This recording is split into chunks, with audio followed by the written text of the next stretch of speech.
nossa droga é a psilocibina. Ela é mais conhecida como os cogumelos mágicos. Ela é um alucinógeno do tipo triptamina, que ativa principalmente os corpos e os receptores da serotonina. O mais proeminente no córtex pré-frontal do cérebro, né? Uma área envolvida no humor, da cognição, percepção. A sua origem vem dos fungos superiores dos gêneros, que perfazem uma série de mais de 180 espécies espalhadas. Pelo menos 3.000 anos na cultura dos povos astecas, no México, possuindo características comuns à utilização xamânica. As áreas de maiores usos dessa droga é a América do Sul e a América Central.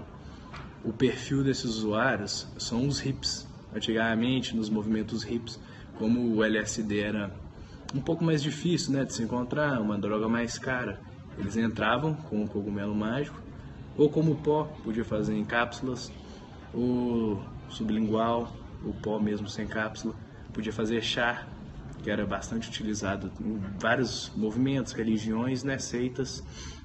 E os principais efeitos a curto prazo é a paranoia e a longo prazo é o otimismo. As análises forenses utilizam a química como ferramenta para a identificação e análise de substâncias ou elementos relacionados ou não a um crime, a fim de produzir provas periciais para esse interesse judiciário. A sua importância é na elucidação dos casos, sendo utilizada provas para comprovar os segredos e mistérios de um crime. As análises devem ser feitas em um instituto de análises forenses laboratoriais para que sejam minuciosamente detalhadas e corretas. Nessas análises são utilizadas amostras convencionais e não convencionais ligadas a qualquer cena de crime. Os métodos de triagem apresentam alta sensibilidade e menor especificidade. Já os métodos confirmatórios são de alta especificidade. Para que o resultado da análise seja considerado positivo, o resultado da triagem e da confirmação devem ser positivos, segundo os critérios pré-determinados e internacionalmente aceitos. Para execução, requer técnicas de fácil execução e com respostas rápidas, como os testes de triagem e técnicas mais específicas baseadas num princípio de detecção diferente, que concretizam uma etapa confirmatória da situação e do crime.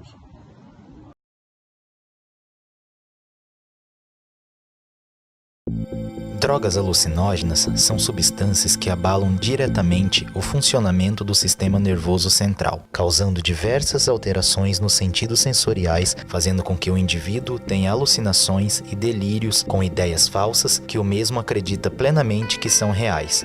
Esse efeito é chamado de sinestesia. Essas drogas podem causar efeitos de misturas dos sentidos já comuns em nós, levando o indivíduo a sentir o sabor de um som e conhecer cores novas ao ouvir uma música. A psilocibina possui a habilidade de transfigurar o estado normal dos seres humanos por meio de uma ligação aos receptores da serotonina, que é um neurotransmissor com a finalidade de regular algumas funções do organismo, atuando em uma região do cérebro onde está diretamente ligada com outras áreas cerebrais, provocando diversas alterações no fluxo sanguíneo e na oxigenação necessária para o funcionamento regular do cérebro.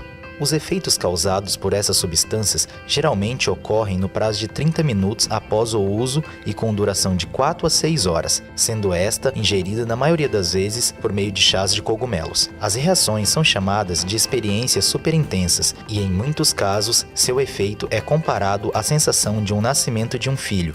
Entre outros efeitos, são considerados aqueles que também são semelhantes ao uso da droga LSD, como pupilas dilatadas, momentos de euforia, despertar espiritual, dificuldades de coordenação e concentração, entre outros. Os efeitos colaterais do uso da psilocibina variam de pessoa para pessoa. Sua interação com o indivíduo é altamente influenciada pelas diferenças do estado mental e personalidade do mesmo. E apesar de não estar comprovado que causa dependência, o uso dessa substância ao longo prazo pode alterar a personalidade dos usuários. Muitos pesquisadores afirmam que essa substância pode ser utilizada para o tratamento contra a depressão e ansiedade, devido às alterações que detectaram depois de diversos procedimentos realizados em pacientes que tinham ingerido a substância. Deste modo, notaram que as atividades das áreas centrais do cérebro diminuíram e afetaram outras áreas que possuíam a conexão direta, como o córtex pré-frontal, medial e córtex cingulado posterior, áreas respectivamente responsáveis pela hiperatividade de um indivíduo diagnosticado com depressão e autoidentidade.